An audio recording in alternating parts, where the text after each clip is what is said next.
អាយុគ្រាន់តែជាតួលេខអាយុ53ឆ្នាំអត់បញ្ហាសម្រាប់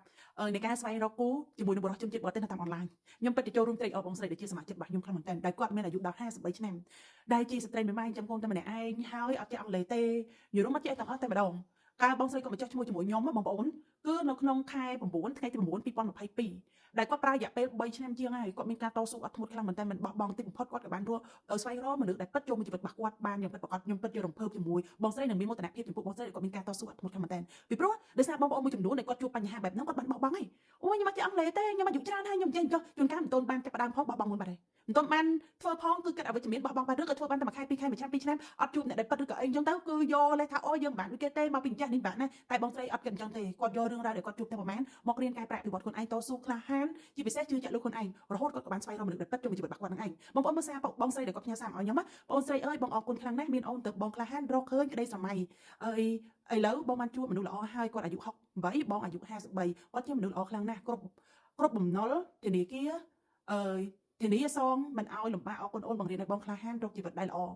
អរគុណដែលបងស្គាល់អូនថ្មីត្បិតតែពេលវេលាស្វែងរកយូរមែនប៉ុន្តែឲ្យតែព្យាយាមថ្ងៃណាមួយនឹងជួបជីវិតល្អដែលយើងចង់បានឥឡូវបានដូចបំណងហើយអូខ្ញុំពិតជារំភើបមែនតែនតែម្ដងគាត់មកផ្លាស់ប្ដូរជីវិតខ្លួនឯងម្ដងទៀតនៅអាយុ53ឆ្នាំទាំងគាត់ជាពាក់ធនាគារជាពាក់បំណុលនឹងដៃគូរបស់គាត់មានចិត្តស្មោះស្ម័គ្រមានចិត្តអាណិតអាសូរគាត់ហើយស្រឡាញ់គាត់ដោយភាពស្មោះត្រង់ដែលគាត់តស៊ូហ្នឹងរហូតគាត់ក៏បានជួយសងបំណុលអីទាំងអស់ទៀតអូយបងប្អូនគិតមើល53ហើយនឹងអង្គុយសងបំណុលទៀតអូនដឹងពេលណាទេតែដល់ពេលបានមនុស្សប្រុសដែលគាត់ពេលយើងឆាយឲ្យយើងមើលថែយើងគាត់ក៏ជួយយើងទៅណាគាត់បានផ្លាស់ប្ដូរជីវិតខ្លួនឯងជីវិតយ៉ាងមានក្តីសុខចឹងទៅអូយខ្ញុំពិតជារំភើបខ្លាំងមែនតើហើយពិតជាមានមោទនភាពចំពោះបងស្រីខ្លាំងមែនតើដែលគាត់អត់បោះបង់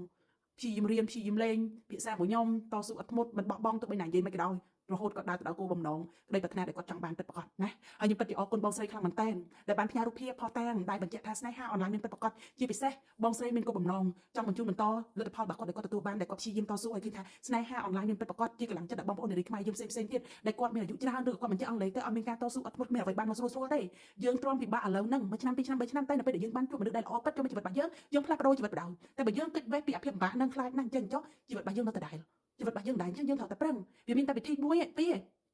បើសិនជាយើងអត់ប្រឹងទេយើងឆាប់បោះបង់ពេកជីវិតយើងនៅដដែលតែប្រសិនបើយើងប្រឹងតស៊ូយើងមិនបោះបង់ថ្ងៃណាមួយប្រកាសជាដើរទៅដល់គោលដៅយើងហើយគោលដៅរត់ចោលហើយខ្លាចតែយើងរត់ចោលគោលដៅតើកុំរត់ព្យាយាមរៀនតស៊ូគ្មានអ្វីបានមកស្រួលបានស្រួលគេជោគជ័យអស់គ្នាហើយតែអ្នកដែលមានការតស៊ូអត់ធ្មត់មិនបោះបង់រៀនកែប្រែពីវត្តនេះហើយកុំថ្ងៃណាមួយមានគោលដៅច្បាស់លាស់កុំថ្ងៃណាមួយដើរទៅដល់គោលដៅហ្នឹងទេណោះអញ្ចឹងសម្រាប់បងប្អូនណាដែលចង់ចុះឈ្មោះឲ្យខ្ញុំជួយបង្រៀនពីរបៀបលេង app ក៏ឆាតចូល page របស់ខ្ញុំទៅអាន link បណ្ដាំបារាំង USA នេះណា